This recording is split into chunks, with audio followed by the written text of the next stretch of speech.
Hey guys, today we are learning how to estimate quotients with decimals. So when we estimate an answer, we give its approximate value. You guys have done estimating before. We've estimated adding and subtracting with decimals. We've estimated with multiplying decimals, so this is very similar.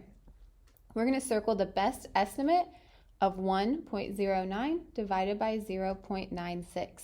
In order to do that, I'm going to start off by rounding 1.09 to the nearest whole number. So I know if this is my whole number, I'm going to look at my 0. My 0 tells me for it to stay the same. So it's going to stay a 1. Here, I'm going to round again to the nearest whole number. So I have 0. My 9 is going to tell my 0 to round up. So my whole number is going to be 1. 1 divided by 1 equals 1. So that is an example of estimating to find our difference, or our quotient. Compatible numbers are numbers that are easy to compute mentally. So compatible numbers are different than estimating because I'm just finding numbers that work together that I don't have to work so hard when I'm dividing them. Whereas estimating, I'm rounding to a specific number. So circle the expression that contains a pair of compatible numbers. I can't do 68 divided by 7 evenly, so that's not going to be compatible. 35 divided by 9, I also can't do evenly, so that's not compatible.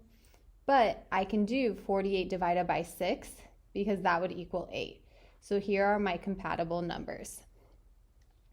Rounding results in a number close to the original number. You guys have done plenty of rounding before. This is where we have our little hill. If the numbers are 4 or less, we let it rest. And if they're 5 or more, we raise the score. So if I'm rounding 46.4 to the nearest whole number, I'm looking, that 4 is going to tell the 6 to stay the same. It's going to stay 46.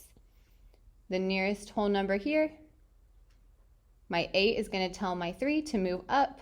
So my new number is 54. If I'm rounding to the nearest 10, then I'm looking at my 10 spot here. It's going to round up to 80. If I'm rounding again to the nearest 10, my 2 is less than 4, so it's going to rest, so that's going to stay a 12. For number 4, it wants us to use compatible numbers to estimate 43 divided by 7.3. They've already told us here that our 7.3 is going to change into a 7.